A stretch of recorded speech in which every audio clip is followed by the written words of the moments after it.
Shalom. Okey, syukur puji kepada Tuhan pada petang hari ini kita bersama-sama di sini dan saya dapat melihat senyuman yang manis dari setiap kita yang hadir pada petang ini.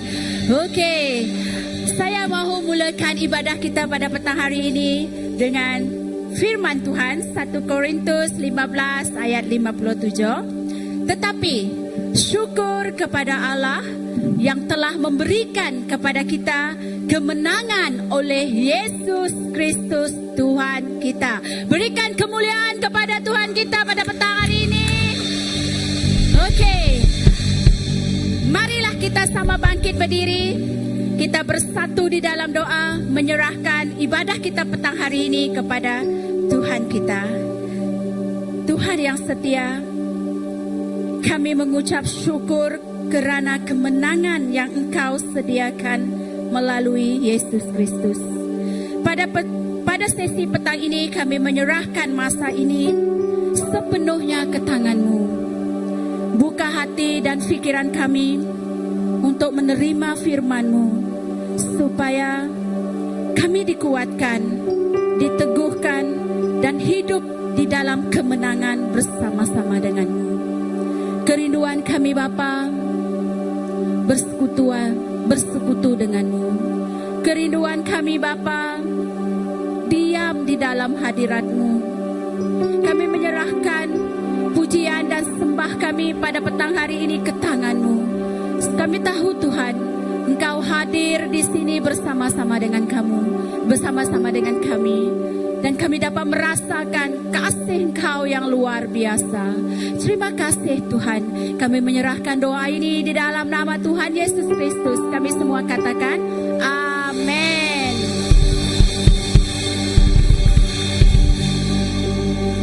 Ku memuji Tuhan, ku menyembah Tuhan, bersyukur padanya bagi Allah yang hidup,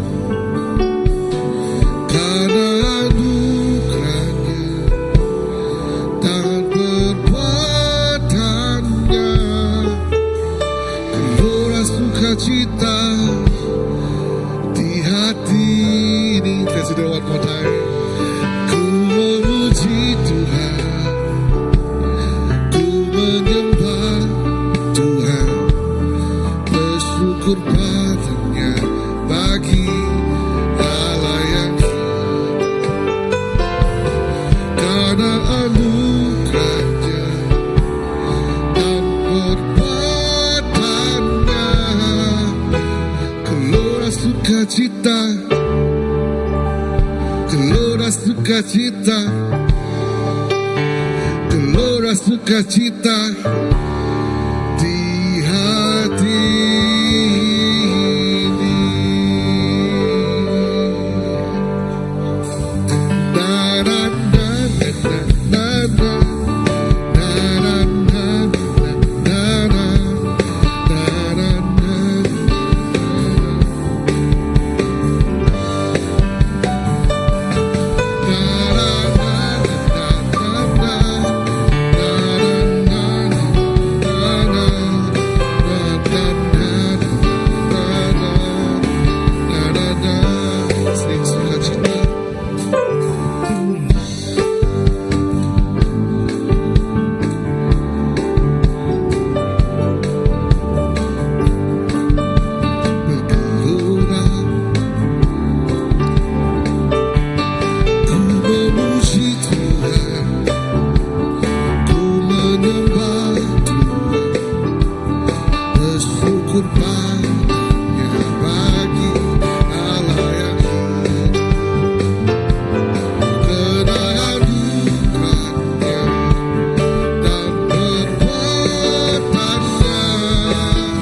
padanya bagi Allah yang hidup. Karena anugerahnya dan perbuatannya, gelora sukacita di hati ini. Ku memuji Tuhan, ku menyembah Tuhan, bersyukur padanya bagi Allah yang hidup. Karena anugerahnya dan perbuatannya, gelora sukacita di hati ini. Ku memuji Tuhan, ku menyembah Tuhan, bersyukur padanya bagi Allah yang hidup. Karena anugerahnya dan perbuatannya, gelora sukacita di hati ini. Ku memuji Tuhan, ku menyembah Tuhan, ku bersyukur padamu bagi. Karena anugerahmu Yesus dan perbuatanmu, gelora sukacita di hati ini. Ku memuji Tuhan, ku menyembah Tuhan,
reign in victory, Jehovah Shalom,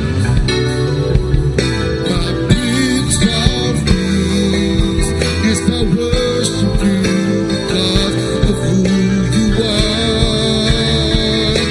Jehovah Jireh, my provider.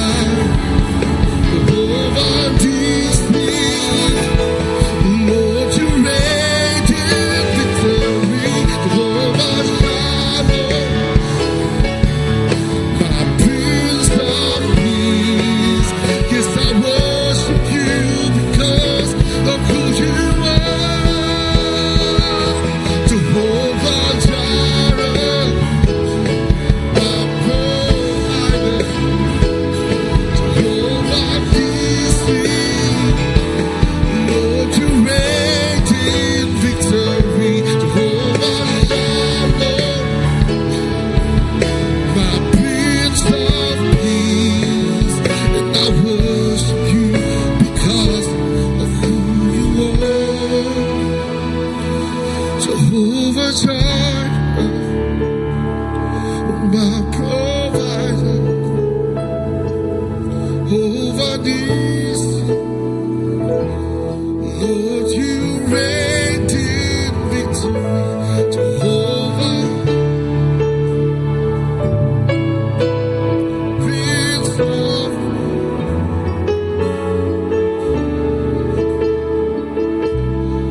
who you are, and I worship you.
Engkau layak.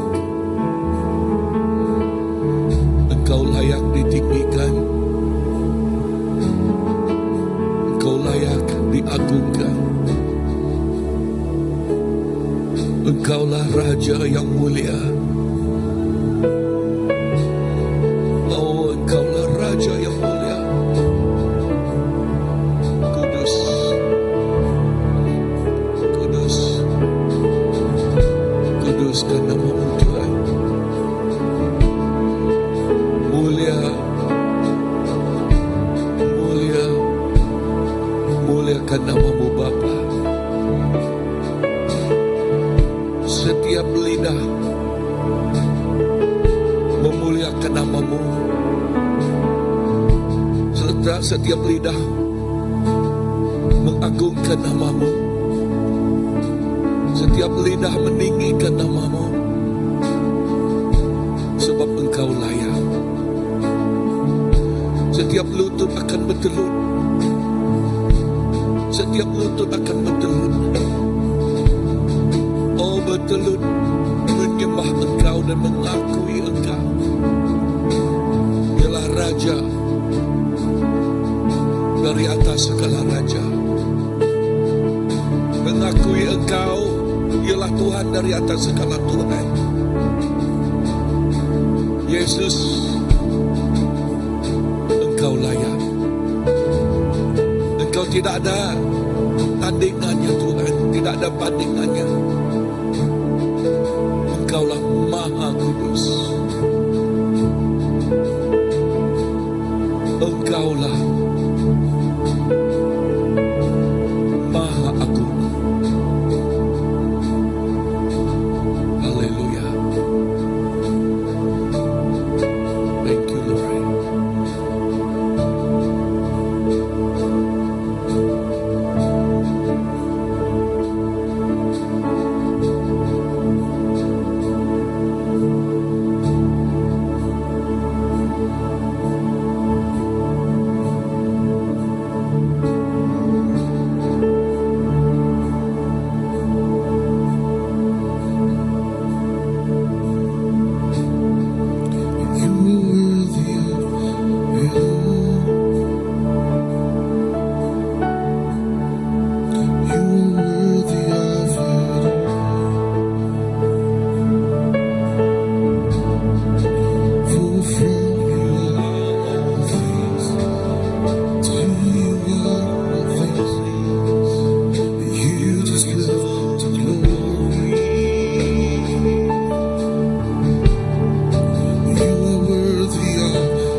deserve all the glory, Lord.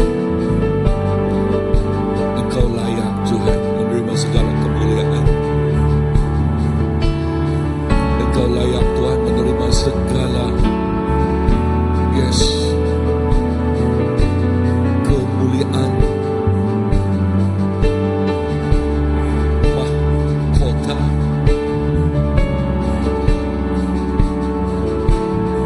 Oh, Engkau layak Tuhan. Yes, you deserve it, Lord, to receive all the glory, all the glory.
setiap anak-Mu Tuhan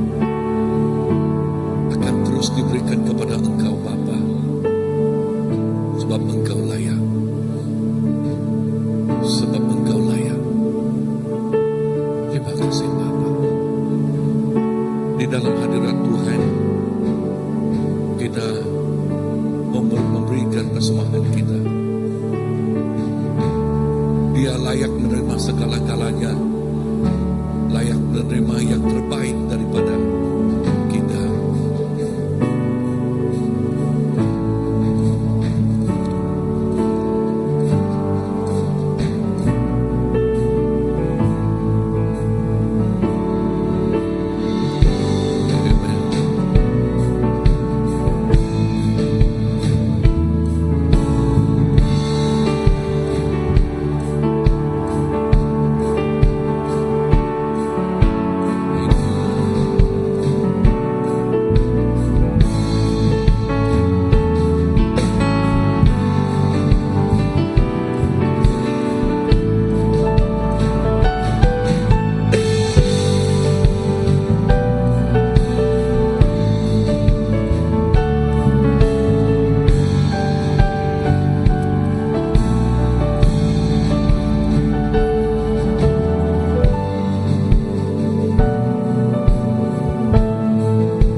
Bapa, terima kasih kepada pemberian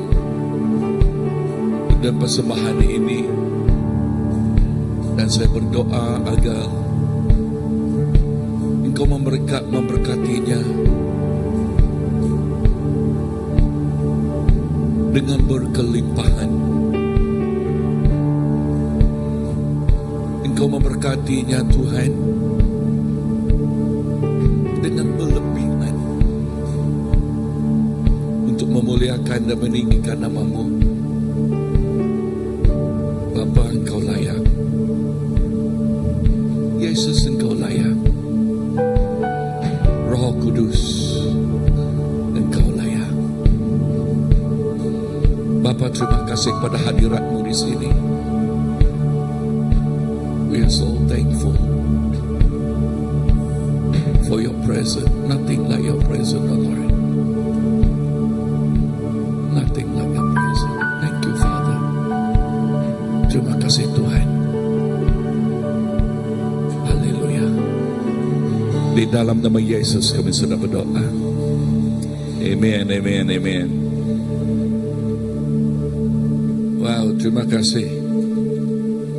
Amen, hadirat Tuhan yang begitu luar biasa. Ya, kita merasainya di tengah-tengah kita. Amen. Dan sebentar lagi kita mau mendengar firman Tuhan. Dan saya menjemput pastor. Ya, depan sini, dan kita percaya Tuhan bekerja dengan luar biasa. Amen. Pastor Paul Yas. Okay, thank you Pastor Greman. Ya, saya percaya Tuhan bersama dengan kita. Ya, puji kepada Tuhan, akhirnya kita berjumpa sekali lagi pada hari ini ataupun minggu ini. Dan saya percaya juga dalam apa yang kita tempuhi, apa yang kita lalui, cabaran dan dugaan itu memang berbeza. Tetapi apa yang harus kita pegang dan kita hadapi dan harus kita simpan di dalam hati kita ialah kemenangan memang di pihak orang yang percaya. Pada bulan ini, bulan Februari, kita sering didendangkan, didengarkan dengan tentang kemenangan. Kerana tahun ini tahun kemenangan bagi gereja CBC. Amin. Ya, tahun ini juga kemenangan bagi kita yang ada di dalamnya. Seluruh jemaat CBC, tidak kira pagi maupun petang, kita berada dalam kemenangan. Cumanya walaupun pada petang, sesi petang kita berjalan, menelusuri jalan bersama-sama walaupun dengan kuantiti yang berkurang. Tetapi itulah permulaannya, karena kita percaya setiap kita yang ada di sini adalah kemenangan, orang yang menang. Kalau dari segi dunia, setiap orang yang lahir itu adalah orang yang menang. Kenapa? Karena orang yang menang dalam banyak sperm, hanya satu saja yang menjadi membentuk manusia dan lahir ke dunia, yaitu kita. Itu adalah hakikatnya. Tetapi dalam kehidupan kerohanian kita, macam mana kita hendak menyatakan kemenangan itu? Di manakah kita meletakkan kemenangan itu? Ya, seperti yang dibacakan awal pagi tadi, khutbah awal kita punya service tadi, yaitu 1 Korintus 15:57. Tetapi syukur kepada Allah yang memberikan kepada kita kemenangan oleh Yesus Kristus Tuhan. Mari kita berdoa untuk firman ini. Bapa kami di surga, terima kasih Tuhan Yesus untuk tema tahun ini, tahun kemenangan.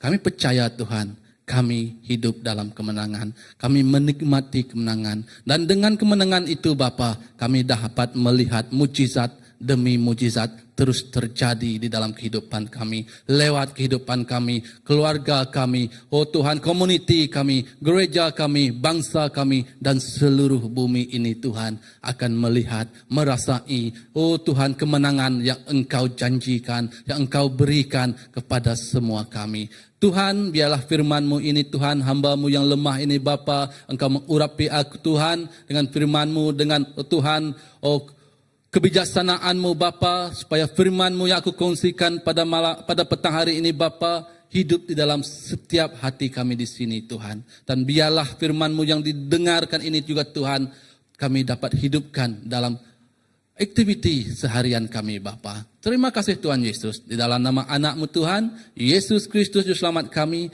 telah berdoa. Amin. Oke.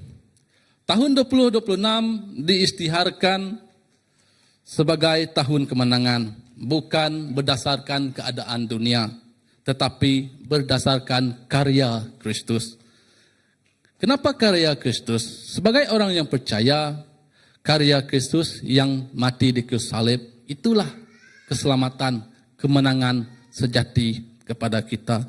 Dunia mungkin bercakap tentang kemenangan dari segi kuasa, kejayaan, uang, ataupun status. Itulah bagi dunia. Bila kita dapat memerintah, kita memegang sesuatu, kita atas daripada orang lain, kita dapat menikmati yang lebih dari orang lain. Itu kemenangan bagi dunia. Tetapi bagi Alkitab juga ia bercakap tentang kemenangan yang diberikan, bukan usaha oleh kekuatan manusia, tetapi oleh kasih karunia Tuhan. Persoalannya, mengapa orang percaya harus hidup sebagai pemenang? Inilah persoalannya yang kita semua harus mengerti, harus pahami dan selami dengan lebih mendalam lagi. Mengapa kita harus menjadi pemenang? Yang pertama adalah karena kemenangan sudah disediakan oleh Tuhan. 1 Korintus 15:57e, tetapi syukur kepada Allah. Maksudnya kemenangan bukan idea manusia, tetapi inisiatif Tuhan. Bukan idea manusia. Karena jika kita lihat di atasnya, kenapa kita bersyukur kepada Tuhan? Karena kebangkitan Tuhan itu, dosa semua adalah di bawah kaki kita. Dosa tidak berkuasa atas hidup kita. Dan kita telah dilepaskan dari ikatan yang membelenggu kehidupan kita. Maksudnya kita memang telah lahir sebagai seorang pemenang. Paulus menulis dalam konteks ini adalah kebangkitan dan kemenangan ke atas maut. Maut tidak berkuasa kepada kita. Maksudnya kemenangan itulah yang kita miliki. Ya, kita bukan berjuang untuk menang. tetapi kita hidup dari kemenangan. Kita bukan berjuang untuk menang, kita hidup dari kemenangan. Karena kita telah menjadi pemenang. Apa yang kita perolehi sekarang adalah karena kita telah menang. Makanya akan adakan banyak lagi mukjizat, kemenangan yang akan kita lihat dan kecapi. Karena kita hidup dari kemenangan.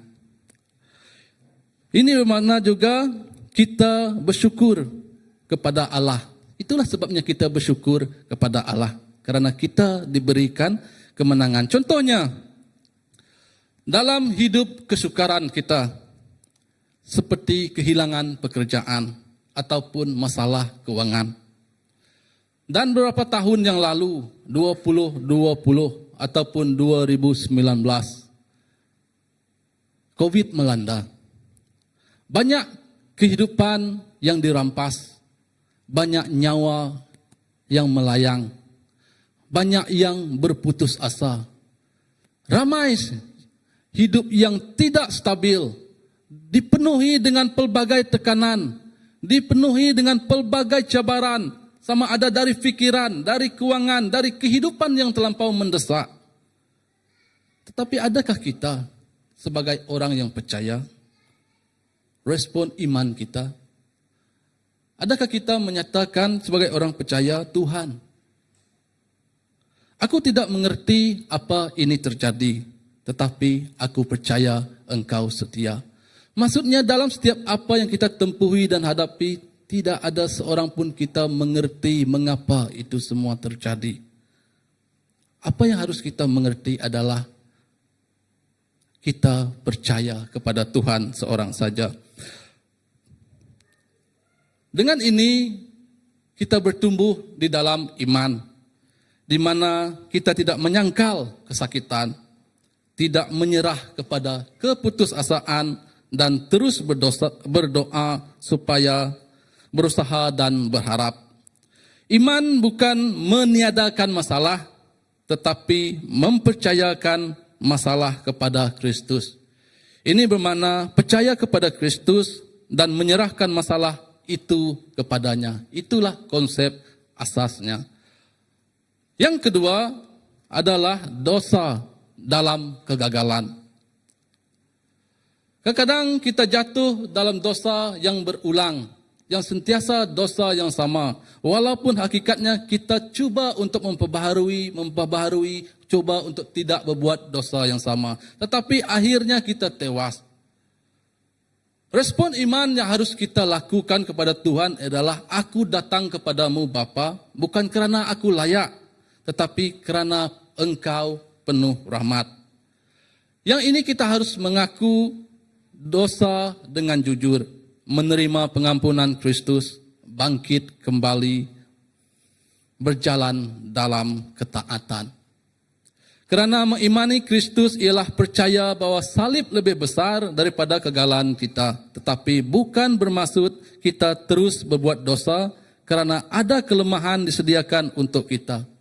Sepertinya dalam Roma 6, 1-2 hingga 2. Jika demikian, apakah yang hendak kita katakan? Bolehkah kita bertekun dalam dosa supaya semakin bertambah kasih karunia itu?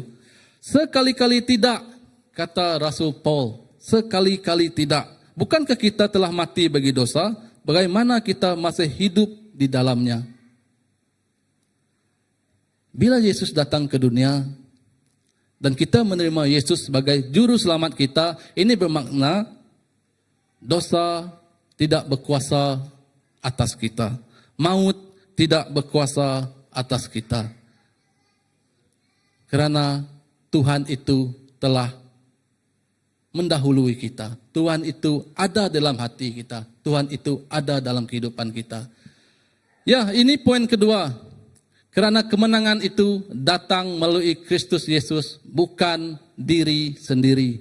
Bukan diri kita sendiri. Yaitu oleh Yesus Kristus Tuhan kita. 1 Korin 15:57b. Menang atas dosa, salib, yaitu mendahului ketaatan kita. Mana salib yang Yesus mengorbankan nyawanya sendiri di atas kayu salib, itulah kemenangan bagi kita. Dan ia mendahului ketaatan. Menang atas maut adalah kebangkitan. Kebangkitan Yesus dari kayu salib. Kebangkitan kita dari kehidupan lama kita kepada kehidupan yang baru. Menang atas iblis, yaitu ketaatan yang sempurna. Kita taat kepada Tuhan. Itulah kemenangan atas iblis. Karena kita telah menjadi anak yang dengan kemenangan, diberikan dengan kemenangan. Seperti yang terdapat dalam Yohanes 16:33. Saya baca sini ya. Semua itu kukatakan kepadamu supaya beroleh damai sejahtera dalam aku. Dalam dunia kamu menderita penganiayaan, tetapi kuatkanlah hatimu. Aku telah mengalahkan dunia. Tuhan telah mengalahkan dunia. Walau lewat apapun penderitaan yang kita hadapi, terus berdiri teguh. Terus kuatkan hati kita. Jangan hati yang tewas kepada percobaan ataupun perkataan-perkataan negatif yang boleh melemahkan atau menjatuhkan kita atau membuatkan kita berhenti seketika di laluan kita. Kerana dalam ayat 38, sebab aku yakin bahawa baik maut maupun hidup, baik malaikat-malaikat maupun pemerintah-pemerintah, baik yang ada sekarang maupun yang akan datang, 39, atau kuasa-kuasa baik yang di atas maupun yang di bawah, ataupun suatu makhluk lain, tidak akan dapat memisahkan kita dari kasih Allah yang ada dalam Kristus Yesus Tuhan kita. Amin. Ya, tidak ada yang dapat memisahkan kita dari kasih Allah. Walaupun maut itu sendiri tidak mampu memisahkan kita dari kasih Allah. Karena dalam Yesus Kristus Tuhan kita, kita memiliki kemenangan. Dalam Roma 8:37 juga, tetapi dalam semuanya itu kita lebih daripada orang-orang yang menang oleh Dia yang telah mengasihi kita. Tuhan mengasihi kita. Kita memiliki malah lebih daripada orang-orang yang menang. Wow, sungguh luar biasa. Kadang kita pikir macam mana konsep saya seorang pemenang. Adakah saya memiliki pekerjaan yang baik? Adakah saya memiliki pelayanan yang baik? Adakah saya memiliki harta benda yang lebih dari orang lain? Pangkat yang lebih dari orang lain? Adakah itu konsep yang kita fahami? Tetapi dalam Kristus Yesus adalah kasih. Di mana kemenangan itu adalah mengalahkan kuasa maut, kuasa di udara, keinginan daging, keinginan yang kita kendaki. Bukan keperluan semata-mata. Terima kasih kepada Tuhan. Dalam Roma 6:1-14 juga, di mana tajuk utama dia adalah mati dan bangkit bersama Kristus. Maksudnya, kemenangan atas dosa bukan hasil usaha manusia, tetapi hasil penyatuan kita dengan Kristus dalam kematian dan kebangkitannya. Ialah hasil penyatuan kita dengan Kristus. Pada hari ini, kehidupan kita pada hari ini, kita gagal bila kita cuba menang dengan kekuatan sendiri. Kita menang bila kita bergantung sepenuhnya kepada Kristus. Dua konsep ataupun cara yang berbeza. Jika kita mengandalkan diri sendiri, kitalah orang yang gagal. Jika kita mengandalkan Tuhan, kitalah orang yang menang. Karena bersama Tuhan, hidup kita tidak sia-sia. Untuk poin yang ketiga, karena identiti orang percaya adalah pemenang. Identiti orang yang percaya adalah pemenang. Saya tertarik Apa yang kita pahami di sini, kemenangan bukan hanya pengalaman tetapi identiti rohani. Saya tertarik dengan satu cerita yang ada di dalam Alkitab, yaitu tentang Daniel. Semua kita kenal Daniel di dalam Alkitab. Bukan Daniel yang CBC lah, CBC pun kita kenal juga ya. Kita kenal, apalagi tadi dia worship team untuk kita, itu Daniel CBC. Tapi ini Daniel yang ada dalam Alkitab. Apa yang menariknya tentang Daniel, kisah mereka ini adalah tawanan yang dibawa oleh raja waktu itu. Di mana usaha raja untuk menukar identiti Daniel. Ini usaha dia. Raja Abu Nezar. Ya. Dia mencoba untuk menukar identiti Daniel. Apa yang dia buat? Pertama adalah menukar nama. Raja Nebukadnezar melalui pegawainya menukar nama mereka. Mereka adalah Sadrak, Mesak, Abednego, yang itu mereka berempat. Daniel, kalau kita ikutkan maksud dia adalah Allah bersama, Allah adalah hakimku. Itu adalah maksud nama Daniel. Tetapi nama itu ditukarkan oleh raja kepada Belsazar, yaitu berkaitan dengan dewa Babel, yaitu yang kita katakan Bel. Seperti yang waktu kami dalam house group, kami berbincang, dan waktu itu juga saya punya istri ada berkongsi dengan kisah Bel dan naga. Sungguh, bila kita baca kisah itu, dia tidak terdapat dalam Alkitab, cuma kita ada baca dia salah satu yang itulah untuk yang Bel dan naga. Macam mana Daniel diuji? Macam mana Tuhan Daniel diuji dengan mereka punya Bel tu. Dia punya dewa tu. Di situ kita boleh melihat apa yang terjadi di situ adalah Tuhan memang betul-betul bersama dengan Daniel. Untuk memadam identiti iman mereka dan mengaitkan mereka dengan ilah Babel. Inilah tujuan yang raja itu hendak buat. Supaya identiti iman mereka dikaitkan dengan Tuhan ataupun dewa yang disembah orang pada waktu itu, yaitu dewa Bel. Yang kedua adalah pendidikan dan budaya Babel. Diajar bahasa, kesusastraan, dan cara hidup Babel. Disediakan makanan raja.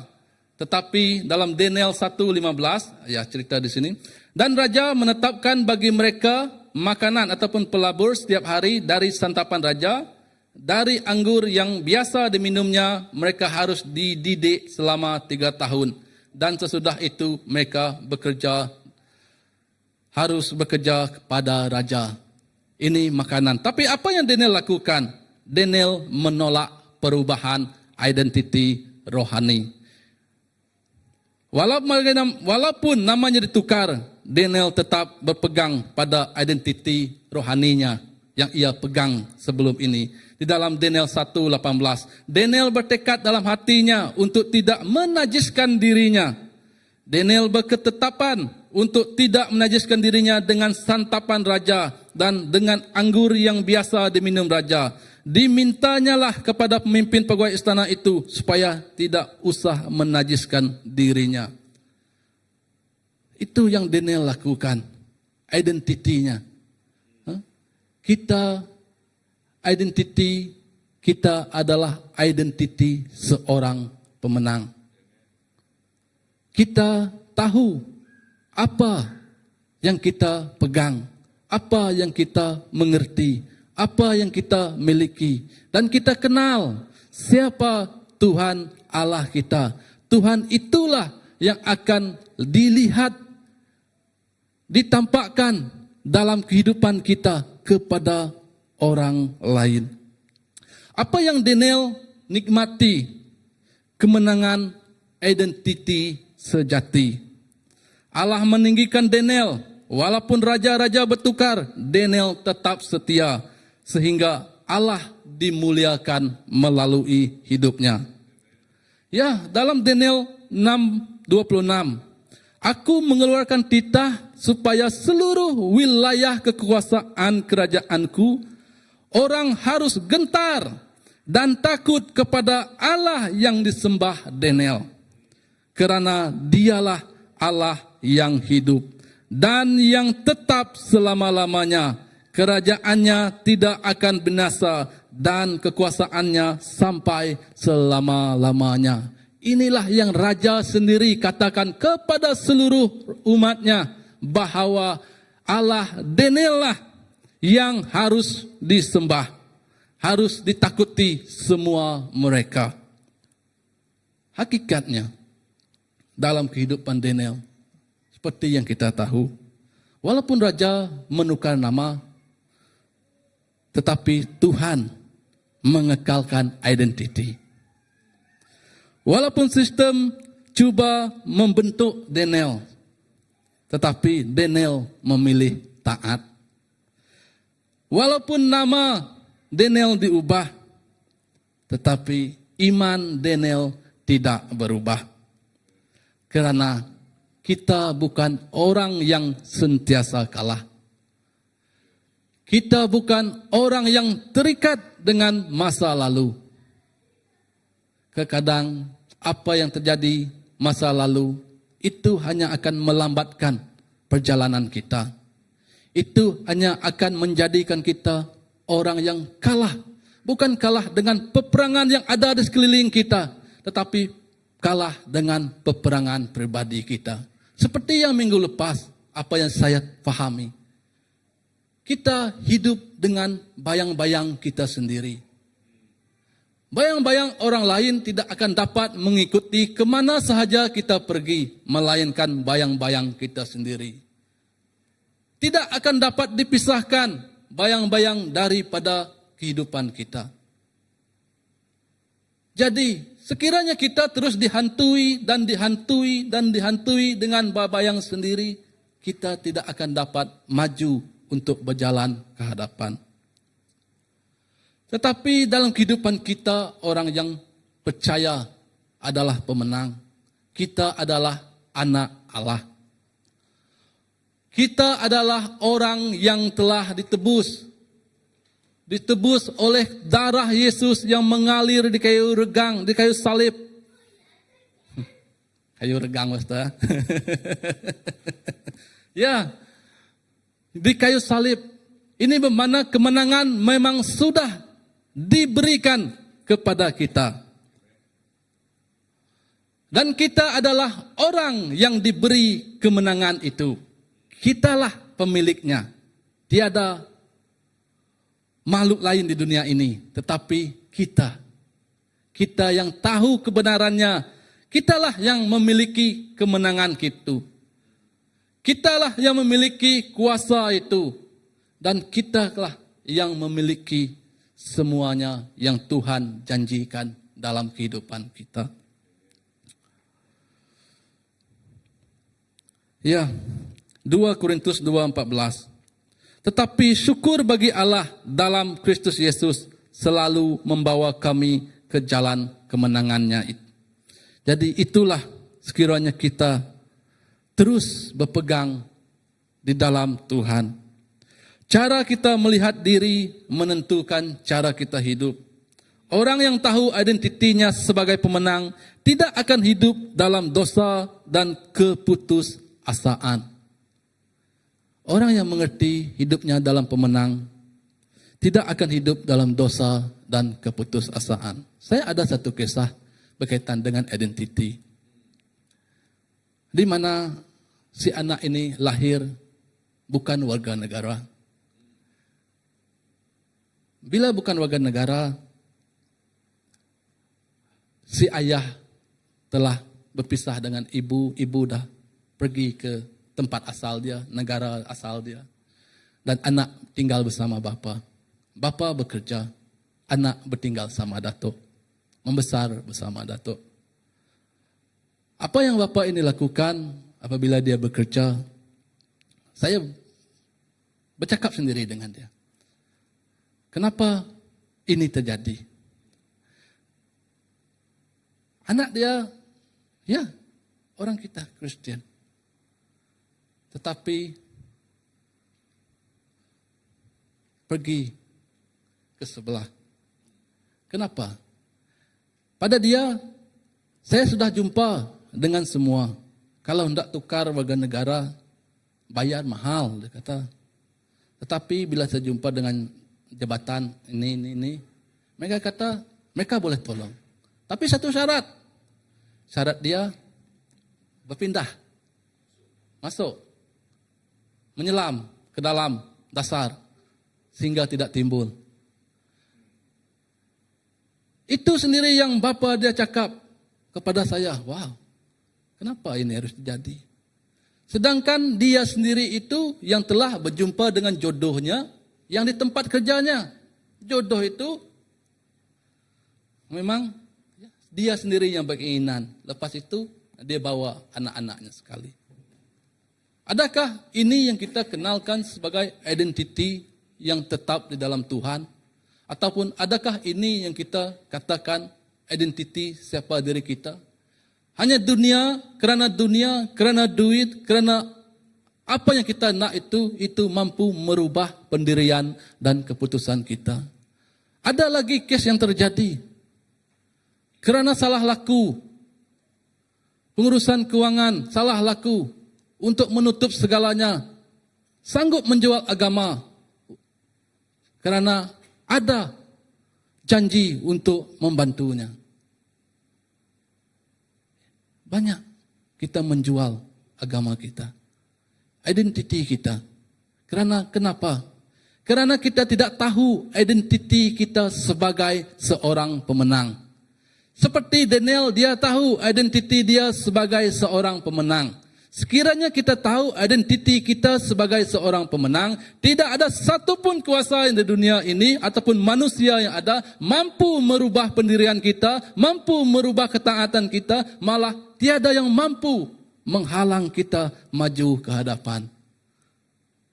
Itulah pentingnya kita harus menang kerana kita mengetahui identiti kita.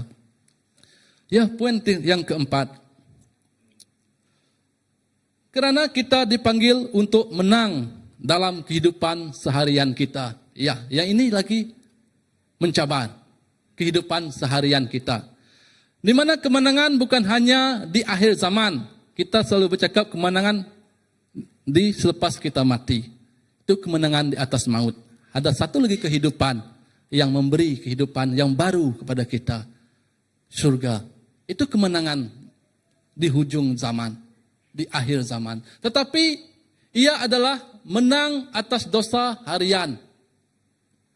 Menang atas godaan. Menang dalam pelayanan. Dan menang dalam kesetiaan. Ya. Dalam kehidupan seharian kita, kadang-kadang terlampau berat. Jerih payah yang kita tempuhi.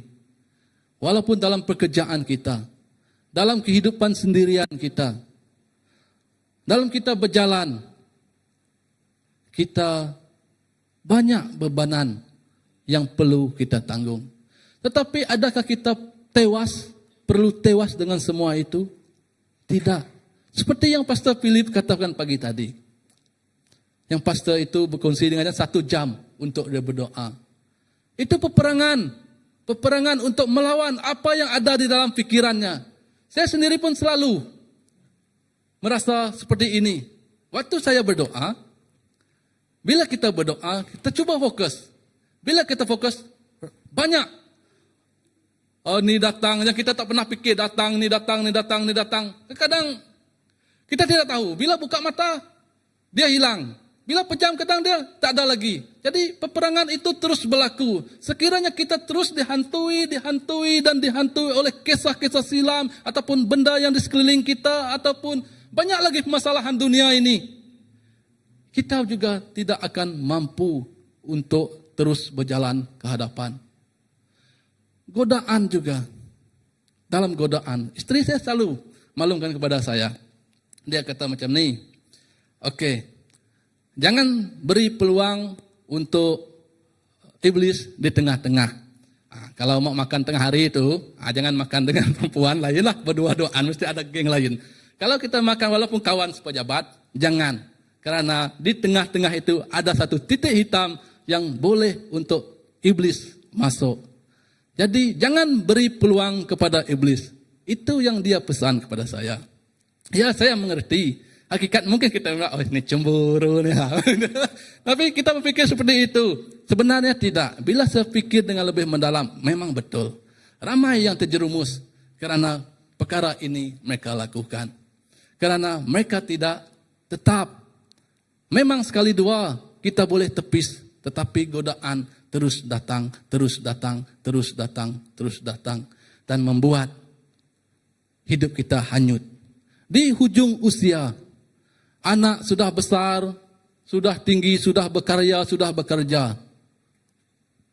Rumah tangga berpecah belah. Si bapak kawin lagi. Istri anak tinggal. Bila merasai hidup yang baru, tidak dapat, tidak sukses, si bapak kembali lagi. Adakah itu kehidupan sebagai seorang pemenang? Seorang pemenang, ia harus menang atas godaan. Dalam pelayanan, jika kita terfikir kepada yang di sekeliling kita, tanpa kita fokus kepada tujuan kita, kita tidak akan menang dalam pelayanan kita. Kita tidak harus mencapai hanya sesuatu target saja, tetapi target utamanya adalah kerendahan hati sendiri. Kerendahan hati kita. Itulah yang harus kita menang dalam kehidupan kita untuk kita menang di dalam pelayanan. Jika kita letakkan kehidupan kita tinggi dalam pelayanan kita, itu akan membuatkan kita jatuh di bawah. Saya percaya untuk sidang bahasa Melayu ini, Tuhan ada rencananya. Tuhan ada berkata, ya rencananya kepada CBC dalam tahun kemenangan ini. Karena biarlah kita terus berjalan bersama-sama, setia di dalam Tuhan. Karena melalui kesetiaan itu, baru kita akan dapat hasilnya. Setia sahaja, kalau kita tidak melakukannya, hasilnya memang tidak akan datang. Tetapi jika kita bercakap kepada setia, secara otomatis kita akan melakukannya. Karena tidak ada orang yang hanya katakan setia kepada pasangan, tapi tidak pernah melafazkan kata cinta kepada pasangannya. Itu adalah sia-sia. Itu adalah bohong belaka. Jika kita setia, cinta kepada pasangan kita, kita akan melakukan sesuatu yang untuk menguatkan, merapatkan hubungan kita dengan pasangan kita. Di waktu kita lemah, waktu kita rasa letih, ya pasangan memang mampu menguatkan kita. Pasangan memang mampu membuatkan kita segar semula.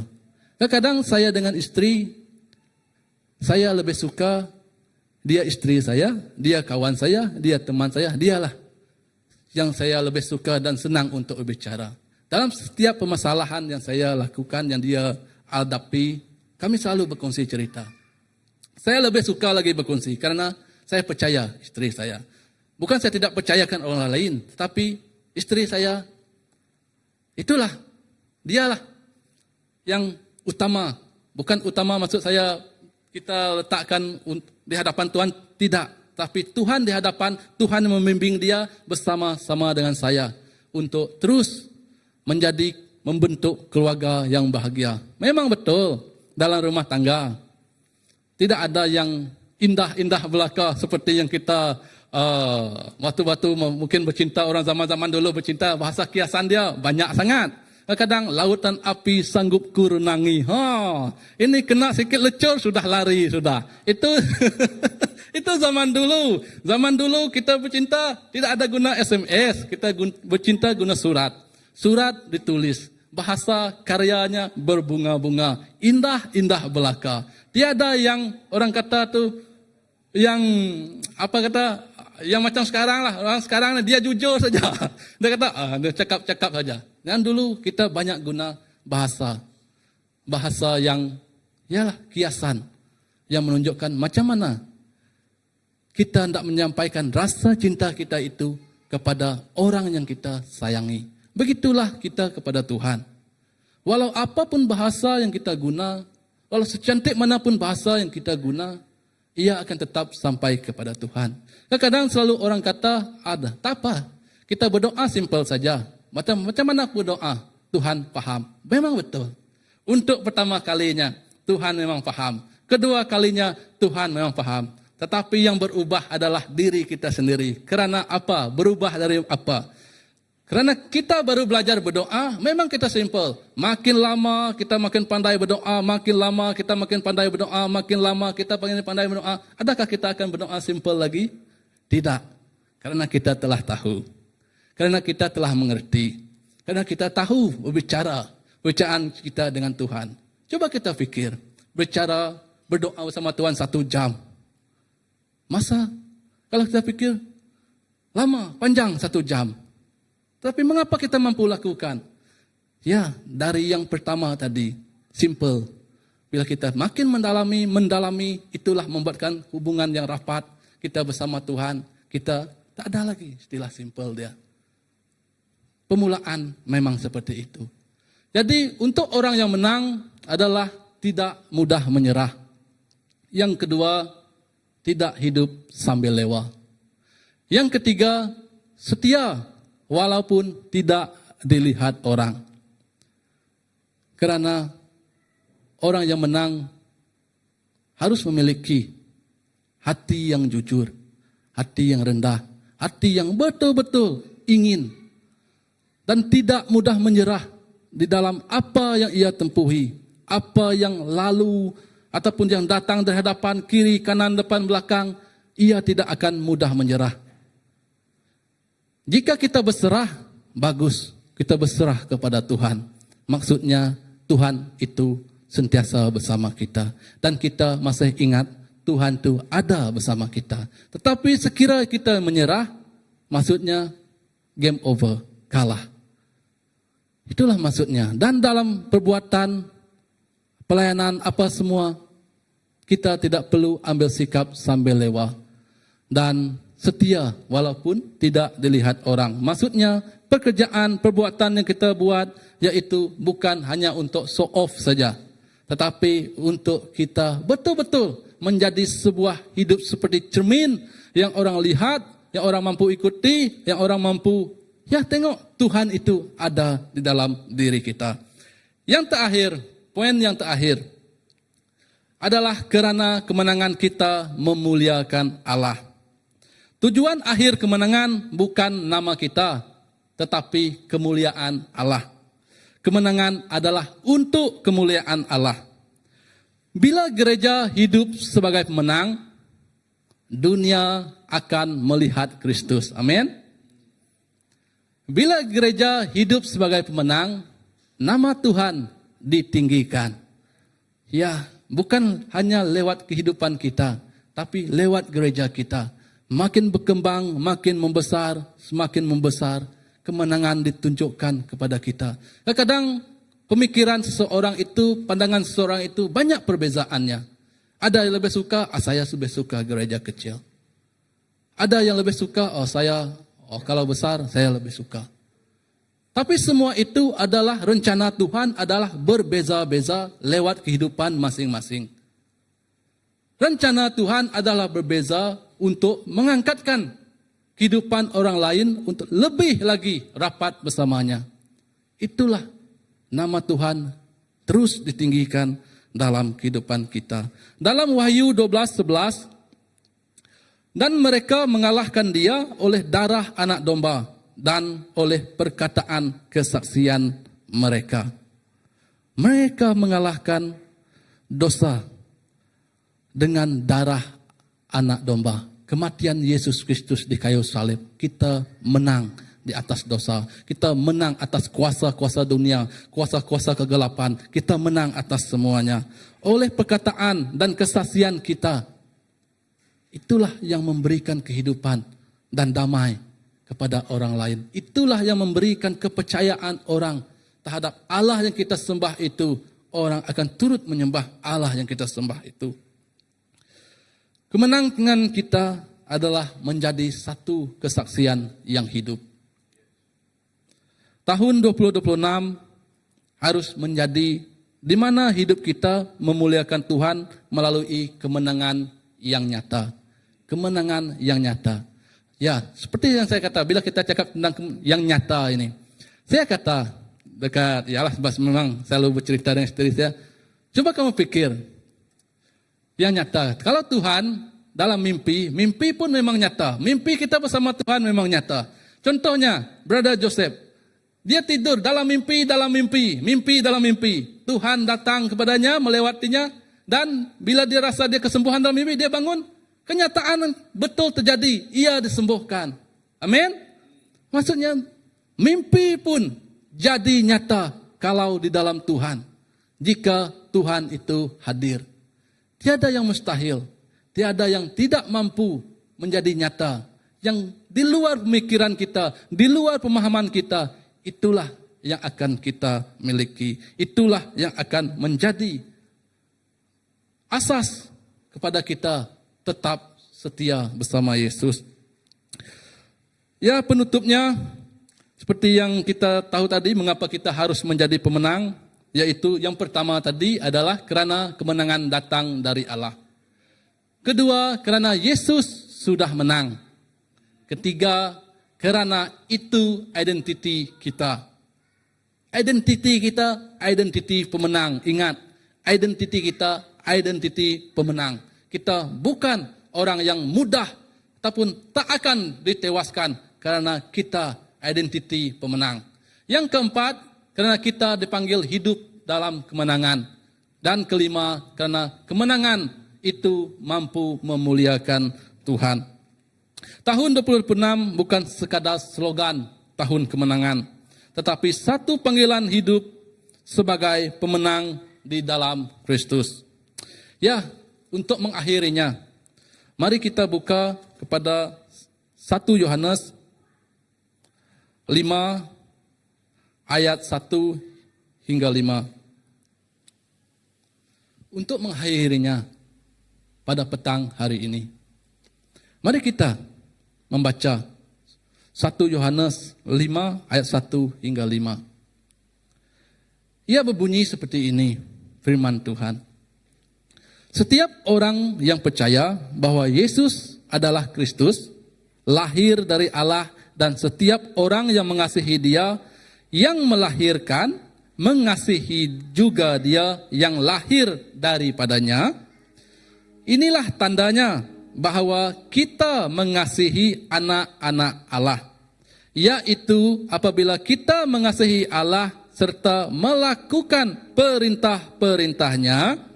Sebab inilah kasih kepada Allah, yaitu bahwa kita menuruti perintah-perintahnya. Perintah-perintahnya itu tidak berat. Yang keempat, ya saya guna terjemahan baru. Yang keempat, sebab semua yang lahir dari Allah mengalahkan dunia. Inilah yang saya ingin kita tengok. Dan balik dari sini kita kena, ya kita terus berdoa untuk yang ini. Terus ya mendalami ini. Sebab yang lahir dari Allah mengalahkan dunia. Dan inilah kemenangan yang mengalahkan dunia. Iman kita. Iman kita. Kemenangan yang mengalahkan dunia.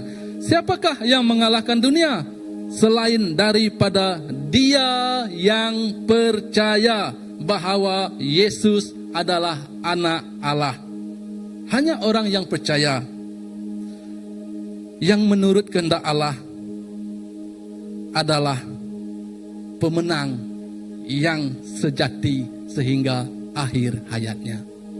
Saya percaya kita adalah pemenang. Oleh itu, saya menjemput senior pastor untuk membuat kesimpulannya.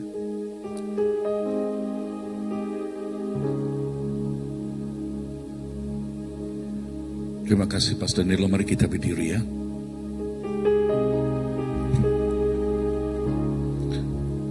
Firman Tuhan yang dibaca tadi, siapa yang menang? Yang menang ialah kita yang percaya. Yang menang ialah kita yang beriman. Yang menang ialah setiap kita yang menyerahkan kehidupan kita kepada Yesus dan Yesus sahaja. Siapa yang menang? Yang menang ialah hati kita yang tidak was-was, yang sentiasa fokus kepada Dia, melihat kepada Dia, bersandar, berpaut, berpegang kepada Dia. Maka kemenangan Dia, kemenangan Yesus akan diempunya kita, akan kepunyaan kita, akan dinikmati oleh kita. Bapa, terima kasih. Terima kasih kepada apa yang Kau telah berikan, firman yang Engkau telah cemaikan ke dalam kehidupan kami, dan kami berpegang kepada firman-Mu itu, bersandar kepadanya, dan juga firman-Mu itu menjadi suluk untuk menerangi setiap langkah kami, supaya kehidupan kami tidak menjadi mangsa disebabkan kelemahan kami sendiri, tetapi kami berjalan di dalam kemenangan Engkau, Tuhan. Perkataan Engkau katakan kita hidup dari kemenangan, bukan menuju kemenangan. Kami hidup dari kemenangan Kristus, bukan menujunya.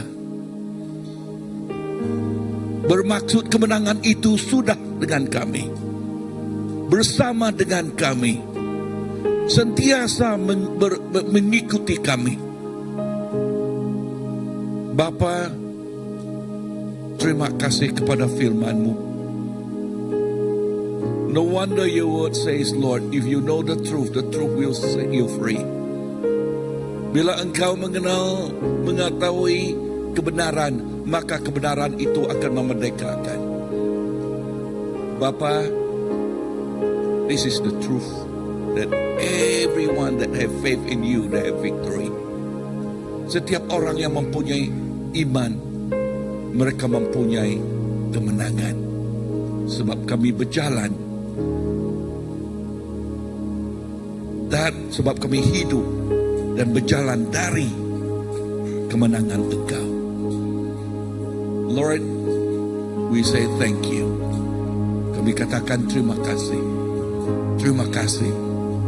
Terima kasih Tuhan. We exalt your name, and we lift your name high above all. Bless you, Lord. Bless you. And bless each one of us here. Berkatilah setiap kami di sini. Di dalam nama Yesus, Tuhan dan Juru Selamat kami, kami sudah berdoa. Amen. Amen. Amen.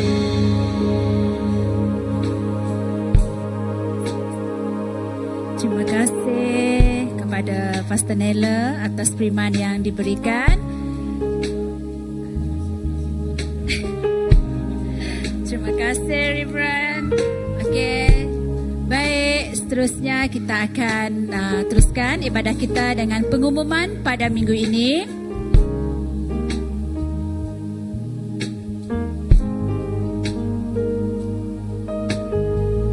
Seperti minggu-minggu sebelum ini, kita telah war-warkan bahawa servis bahasa Melayu akan melangkah lebih jauh, di mana kita akan menubuhkan house group untuk servis bahasa Melayu. Beri kemuliaan kepada Tuhan. Okey, dan kita percaya house group ini apabila dia ditubuhkan, nya akan terus berkembang. Dan kita akan melihat lebih ramai jiwa-jiwa yang akan dihantar oleh Tuhan kepada kita selepas ini. Sudah bersiap sediakah kita semua? Sudah bersiap sediakah? Okey, dan saya percaya Tuhan sentiasa menyertai ibadah kita pada petang hari ini, pada servis bahasa Melayu, dan kita percaya Tuhan sedang bekerja. Baik, persekutuan doa setiap hari Rabu jam 8 malam. Kita mengalu-alukan kehadiran semua. Okey, seterusnya pembaptisan untuk bilangan yang pertama pada tahun ini. Maklumkan kepada ahli keluarga kita bagi yang belum, supaya mereka menyertai, dan akan diadakan pada bulan Februari. Okey, bagi yang ingin dibaptis, sila berikan nama kepada Pastor Andy atau Elder Abdul. Untuk servis bahasa Melayu, boleh juga kita berkomunikasi di dalam grup WhatsApp bahasa Melayu, berikan nama di situ. Baik, seterusnya PKW Welcoming Party dan New Year Celebration akan diadakan pada 24 Januari jam 4 petang di CBC. Jadi kita mengalu-alukan semua kaum wanita, tidak kira yang masih muda, yang belum berkahwin atau telah berkahwin, sama-sama dengan aktiviti ini. Okey, seterusnya itu sahaja. Jadi mari kita semua bangkit berdiri, kita akhiri ibadah kita pada petang hari ini untuk kita berdoa bersama. Tuhan, terima kasih. Kami percaya Tuhan, penyertaan-Mu luar biasa dalam kehidupan kami. Kami percaya Tuhan, Engkau menyertai sidang bahasa Melayu ini. Dan kami percaya Engkau bekerja Tuhan. Engkau memakai setiap hati-hati anak-Mu yang berada, yang sama-sama dalam pelayanan ini Tuhan, supaya tahun ini tahun kemenangan bagi kami Tuhan. Kau mempersiapkan kami, menguatkan kami Tuhan, dan Kau berjalan bersama-sama dengan kami, dan kami percaya kemenangan itu sudah dimiliki oleh setiap kami Tuhan, anak-anak-Mu yang percaya kepadamu. Terima kasih Tuhan atas firman-Mu hari ini. Kembalinya kami daripada gereja pada petang hari ini, sepanjang minggu ini Tuhan, apa yang kami perlakukan, perbuatkan di tempat kerja kami, dalam keluarga kami Tuhan, Engkau beserta dengan kami. Terima kasih Tuhan di atas kasih karunia-Mu yang tidak pernah habis di dalam kehidupan kami. Di dalam nama Tuhan Yesus kita semua katakan amin. Terima kasih semua.